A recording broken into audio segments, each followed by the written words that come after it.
What up? What up? What up? It's your boy Pool Kind of Boxing. What's happening, fellas? What's going on out there? Let's get some people up in here. We can talk about what's going on with this referee, this Thomas Tay. Um, don't know much about Thomas Tay. I just know that he refed that Hamagir and Canelo fight. You know what I'm saying? This is my first time trying this live right now today. Uh, Going via YouTube, not from my computer, but from my directly from my phone. So let's see if we can, how many people we get up in here. I don't know how this thing really works from this perspective. I don't know if notifications go out, but let's just give the spiel. You got Thomas Pay that was chosen by the Nevada Athletic Commission. He was chosen to ref the big fight, and all I know about the guy is that he ref one of Canelo's fights. Now, this is the question that I have for everybody today. Will Crawford get a fair shake in this fight? Will he be able to, what I'm saying, get a fair scoring from the judges? We got Tim Cheatham, you got Max DeLuca, and you got what's the other guy named Steve Winsfield, right?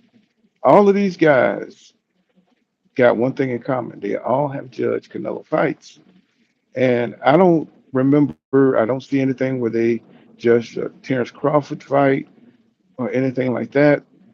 But I know that Canelo, he's the big name, he's the star, and he is the main event, the main attraction, I should say.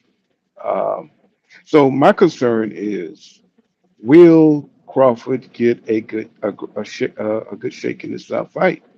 Because Tatum has, I think it was Winsfield. He's already judged like 8 of Canelo fights. You know what I'm saying? The other two they've judged 3 Canelo fights. So it's going to be interesting to see, what the scorecards look like. Now, if Crawford get in there and it's a close fight, he's done for. That's just what I believe. That's just what I believe. I believe he's done for. Because he's not going to win a boxing a close fight with Canelo Alvarez because I think the judges, what I'm saying, is just too fixed. He's going to have to go out there and really do some damage. He's going to have to go out there and he's going to have to battle Canelo. He's going to have to knock him out. And that's just what I believe. Now, I know other people believe that Crawford got all these skills and that he can get in there and can just box Canelo. I've seen Billy Joe Saunders go in there and try to box Canelo. But one thing all these guys have in common when they box Canelo, they always put their back up against the ropes like Jamel Charlo did and allow Canelo to wail on him with all that power. And I just never understood because Canelo, even though he's good at cutting up the ring, I mean, he's not that fast. His feet are not that fast. Um, he's throwing hooks from way out, but he does have quick hands. I will give him that. Canelo got quick hands, but his feet are slow. And I can see Crawford outmaneuvering Canelo, because he always takes his time um, getting into a rhythm. But they still give him the early rounds. So they still give him the early rounds. All Canelo has to do is hit you 1 or 2 times, and that's it. You know what I'm saying? They're going to give him that round.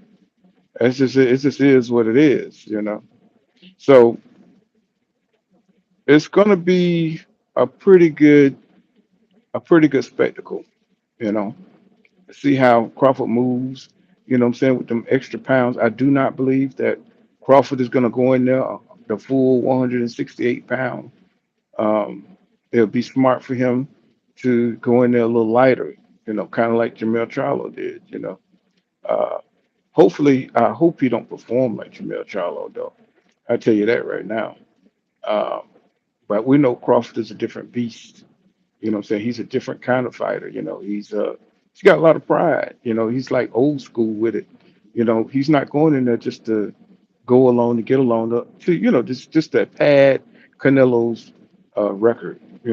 He's going to try to upset the apple cart. You know, but if Crawford get in there and he can't do any damage to Canelo, it's going to be a long night.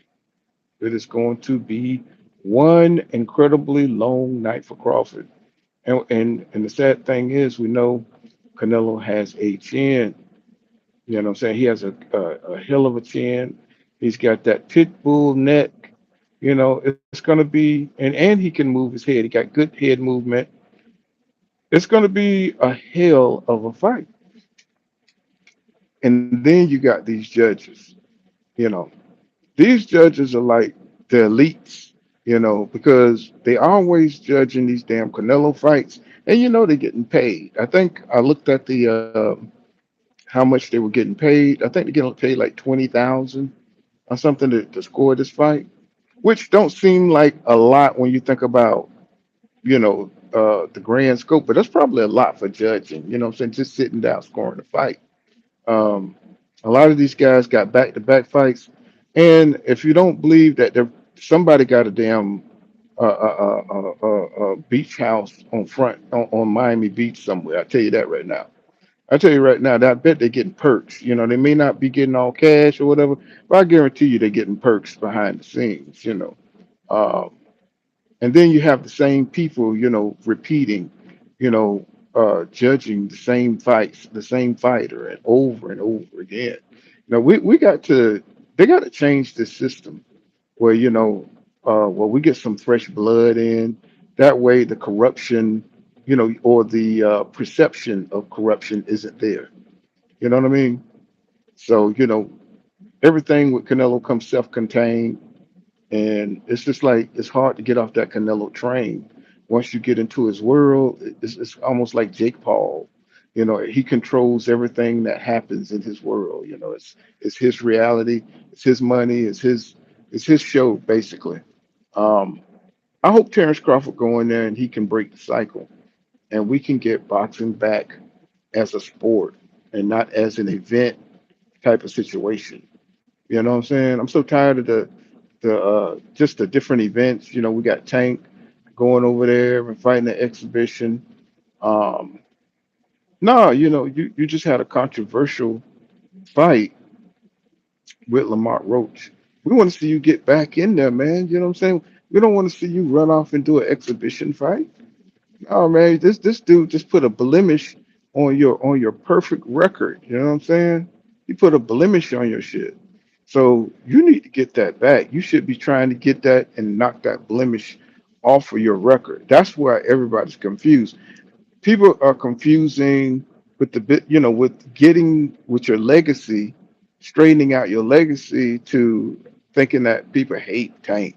No, I don't think nobody hate Tank. We just confused. It's like do you? I know you want the money. I think that exhibition fight would still be good if he went in there and knocked out Lamont Roach. I think his credibility would still be good. You know what I'm saying? Tank is an excellent fighter. He's one of the most, probably if not the most exciting fighter in boxing. But the way he moves like a reluctant warrior. He moves like a reluctant warrior. That's his problem. And all these guys really. They move like reluctant warriors. Shakur Stevenson. It's the same thing. Over and over. You know, not going directly to the top guys is disappointing. That's one of the reasons that you know I was unmotivated. What I'm saying, to do videos about these guys because this is an era. This is kind of a weak era, and I saw where Oscar De La Hoya he was saying he hates this era, and I was like I hate this era too. Because these guys are just it's just too hard to get them in the ring, and then we have a lack of talent too. Now we do have some great talent in the 154 division. Don't get me wrong. what's his name? Sahiri, Bokachuk, and we got Madronov. Those are good talents that fight hard fights, and I want to see them all mix it up. I want to see Virgil Ortiz. I saw the. That's really what brought me back was the Virgil Ortiz Bokachuk fight. So that fight was hell. That was war. You know what I'm saying? That just got my juices flowing. I said, let's get back into this. So it looked like, they got a couple of good matchups, and with Boots going to 154, it's going to be really exciting unless he gets at 154, and then he start doing all this weird, um, ducking and not wanting to fight certain fights because there's nothing but hard fights. Now this Yusum Liam guy fighting, that's just I think that's an acclamation fight for him. Um, that's a fight so he can, see what they hit like at 154. Even though that guy, he's not going to learn a thing because that guy is not a material. I'm not saying he's a bum, but what I'm saying is he's not an elite 154 pounder. I watched him, and man, he is a punching bag. I don't even. I mean, he's better than somebody who's untrained. But when you look at him fight, he was fighting some guy named McKinnon, right? And that guy was piecing him up. I mean, that guy was piecing him up. I was just like, man, Boots is going to destroy this guy. And I know maybe it's a confidence builder type fight. It's a confidence builder, a booster, saying, welcome to the 154 division. But Boots is definitely on the level of Bokachuk and Madronov and Virgil Ortiz. These are the kind of fighters, or Eric Lubin too.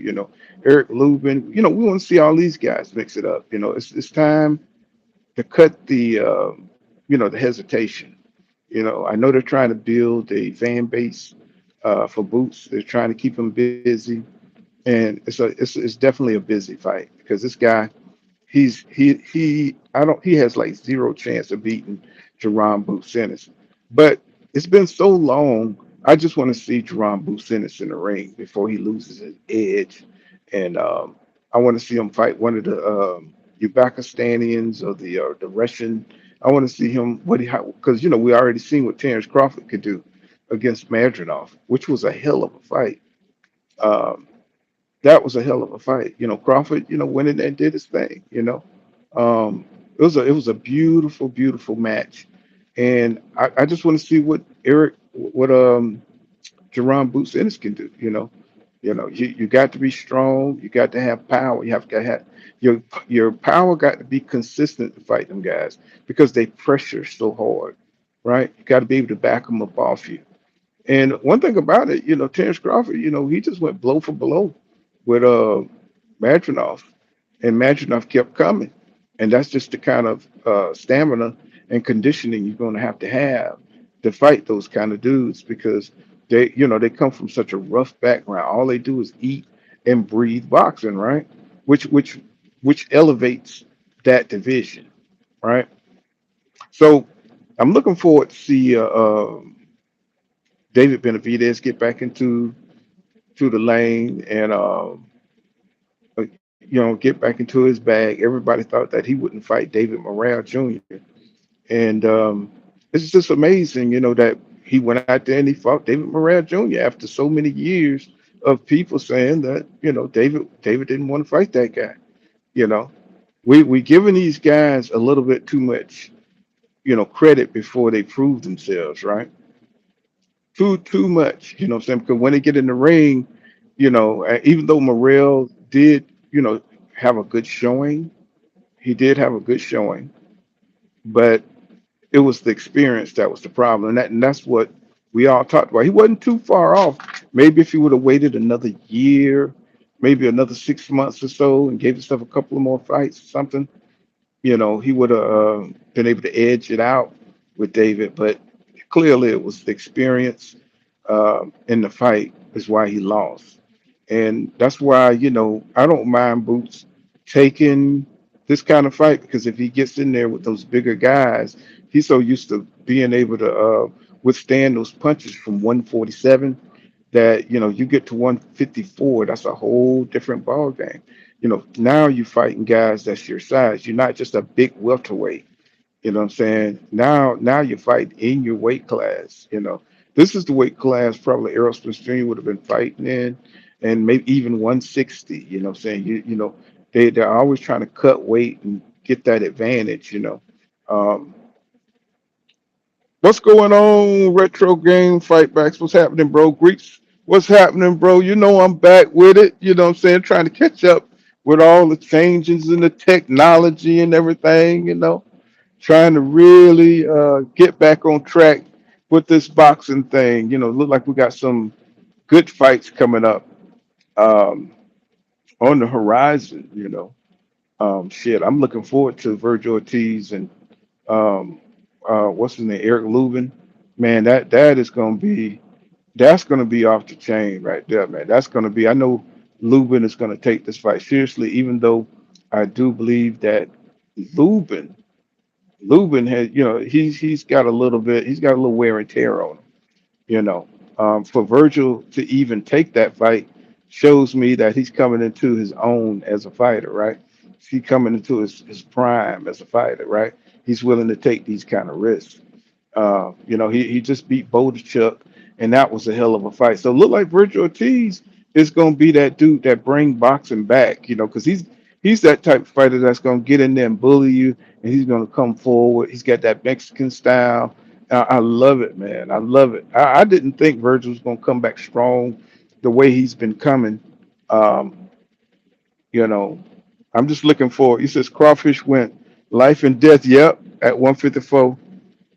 He says, "Guy, I think Canelo's gonna curb stomp Crawfish ass." Says, "You know he's chinny." We're gonna see. We're gonna see. But you also know that Canelo, he be doing that stuff too. You know what I'm saying? He be doing that stuff. So Crawford gonna have to be careful unless Crawford doing that stuff too. You know what I'm saying? He's gonna have to be careful. Because Canelo, he's going to be standing up in between rounds on his ass, and we're going to know what time it is. We're going to definitely know what time it is. Like um, somebody's going to be, you know, suspicious that Crawford is doing what he's. I mean, not Crawford, but Canelo is doing what he's doing. But he brought Jerron Boots Ennis into his camp, and I think that's good. I think that's good for Jerron Boots Ennis because who else has the knowledge about moving up and weight? He can look at all the little tricks that Canelo has, hitting people in the hips and hitting people in the arms and that type of shit. All the little tricks by sparring Canelo. Uh, I think he's going to grow as a fighter. I think that camp is going to help him out a lot. And both of them have strong work ethics when it comes to being inspiring. You got, Jerome Busen is, he's a hard worker, and he's definitely a student of the game. He needs to start getting hit by those overhand rights. I don't know what it is. I don't know if he's blind, what I'm saying, in his left eye, or what the hell it is, but he keep getting hit by the same shots over and over. And now he's at 154. He can't afford to get hit by the big shots like that. Um, Even though he's a strong guy, he's going to have to learn to use that defense, man. He's going to have to learn to use them feet. I hate to see him go out like EJ. You know what I'm saying? It's like with the eyes and all that shit. And, beat him so bad that he have cataracts on his shit. It's like, no, man. It's like use your boxing skills. You don't have to power through everything. What's going on? Just do boxing in the building. Yes, sir. I was on his live. I was checking out his live yesterday, talking about that Roger stuff. Um, yes, sir. Yes, I'm happy. I'm happy about Boots being in there. He said Fundora is dangerous at 150, but nobody beats him. You could say that. Fundora is running it with Keith Thurman, I believe, and Keith Thurman, man, I don't. I don't know. That's not even an exciting fight for me because I don't know how much Keith Thurman has left. I mean, is it another payday? You know what I'm saying? Every 3 years, Keith Thurman pops up um, and looking for a fight. You know, it's like we just don't know. Just don't know how much he got left. Fundora, I think mentally, I think Keith Thurman is a better fighter than Fundora. I think he got more experience. I think, but can Keith Thurman do it at this point in his career? I don't think he can beat. I don't think he could touch Fundora because he's too active. When the last time Keith Thurman fought, he looked good, but it's just looked like he's just a little lesser of himself. Every time that he's out, you can see the age. You can see, that he's not quite the one time that we all loved and knew. You know, do I want to hear the shit talking? Of course. You know what I'm saying? Because these guys, they have no pizzazz whatsoever. Keith Thurman got that. That's one thing that keep Keith Thurman in the game, him and Adrian Bronner. You know what I'm saying? They come from that old school, you know what I'm saying, where they could talk that talk. You know what I'm saying? I'm looking forward to hearing that from Keith Thurman, though I don't know how much. He's supposed to have fought, at one time, the PBS, they had Jerron Boots and Keith Thurman supposed to have fought before Jerron Boots actually switched over to Eddie Hearns, and that was like the last debacle for the PBS. I'm not PBS. I'm talking about PBS for Al Heyman and all of them. You know what I'm saying? That was like that fell through, and then Keith was supposed to fight Tim Zoo, and that fell through. So that's what had me disappointed with boxing, man. It's like all these good ass fights, every last one of them that was scheduled, you know, what I'm saying, by the PPC, they just fell through. And I was just like, man, what is going on, man? It's like, come on, let's get the sport back to being a sport and stop trying to make these just one-off events, But I give it up for the Turk though. Turkey, Al he's making fights happen. So, you can't really blame him too much for it. And, he even got Ward talking about coming back fighting AJ, right? He's got Ward talking about coming back fighting AJ. Um, that's they want that Arabian oil money, man. That money is long. And so it's got a lot of people, thinking about coming out of retirement. Zab Judah, got a lot of people thinking about, grabbing them a big paycheck, it's good. It is what it is. Let's see. So Greek says, okay, it says Errol versus Thurman, Fundora versus Charlo. I don't know what's going on with Jamel Charlo, bro. Jamel Charlo, what I'm saying, seemed to have lost his love for the sport. Once he got that big payday, um, off of Canelo, once he got that big, it's just like everything changed. Same with Earl after he fought Terence Crawford. Most people think it's about the beating that he took, but I think it's more about the money that he earned. I think it's more about the money that he earned, and so that he's been like traveling, doing things with his family and stuff like that. And anytime somebody mentions retirement to Earl Spence Jr., he immediately, says that's not happening. That's not happening. You know what I'm saying? Just don't even think he haven't mentioned it. But a lot of people think that, he's been going for so long from the sport that sometimes you don't even have to say it, right? Sometimes it just is what it is, right? You know what I'm saying? If you ain't fighting, then you ain't in the game. They just elevated Bokachev as number one for I think it was for 154. They elevated him to number one, and they took Jerron Boots down. I think they had Jerron Boots as number one. Now they got Bokachev up there, and it's a lot of stuff going on. It's just a lot of moving parts that's happening in the sport right now, and I'm just catching up. You know what I'm saying? Because I've been concentrating on moving across the country, man. Just got back from New Hampshire last week, You know what I'm saying? So that was quite a journey. All of this, I'm glad I did it before the winter. You know. But yeah, yeah, yeah. We back though, Greeks. We are back, bro. You know what I'm saying? We're about to be getting into it, big time. I'm about to get 5 days off. And we're gonna be live streaming, know what I'm saying? And we're gonna be going back into full effect. And I had a long rest, and it's not just the boxing talk, y'all. It's I have to edit this shit, man. I'm gonna tell you something. I've had a lot of people, content creators, ask me about the editing of the boxing. You don't wanna. It takes a lot of time to edit this shit, and that's the problem. Not only do you have to research, what you're talking about, and then you have to edit this shit, man. I don't have an editor.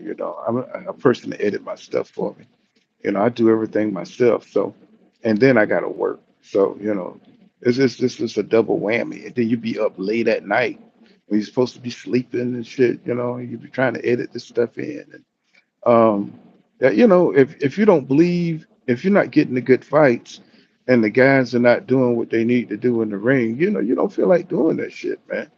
But when it's good fights, okay, that take care of itself. It's like you can get into the flow of your channel and get into the flow of making content. So I'm back now. So I've had a long break.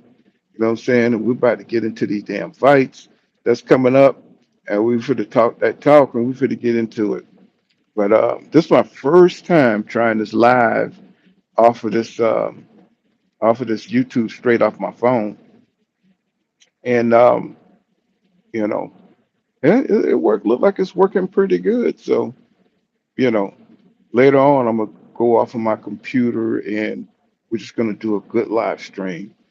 I just wanted to test this out today and see how well it works.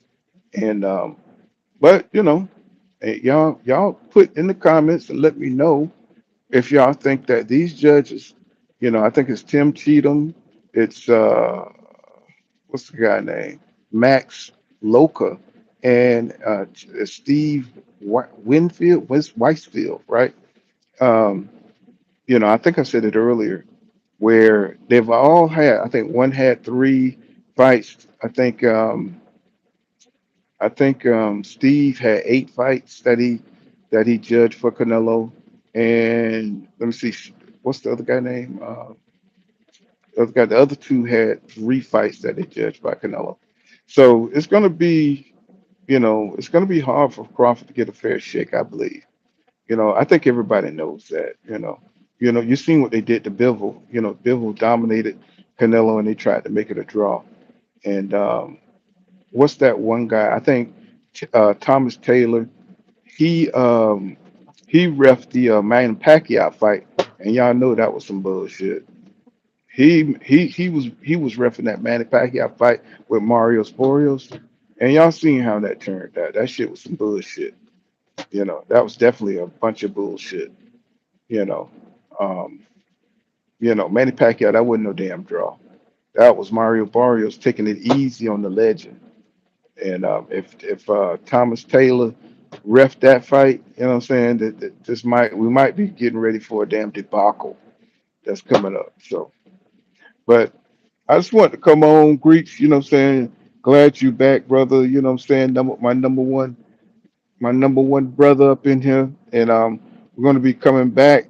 Um, I just want to try this out. So when we do get some information, I could just pop on. What's up, Willie Williams? What's happening, bro? I could just pop on, and what I'm saying, we could just kick it. But I will be live streaming. But first, I gotta go. I gotta load. I gotta do, and I just want to try this here out and see how well does it work. So it look like I can just pop on at any time. So you know, then I appreciate everybody coming through. But I got to get ready to go to work. And but y'all know how we do. What I'm saying? Just pass the word around, let everybody know that we back. And it is what it is. You know what I'm saying? This has been Pool Counter Boxing. See you guys in the next live stream, which probably tomorrow. So, but you'll see the bat symbol, and just click on it, and we'll be going in on some of these fights. See you guys then. All right, now, all right, let's see. Yeah, I don't even know how to cut this thing off, y'all.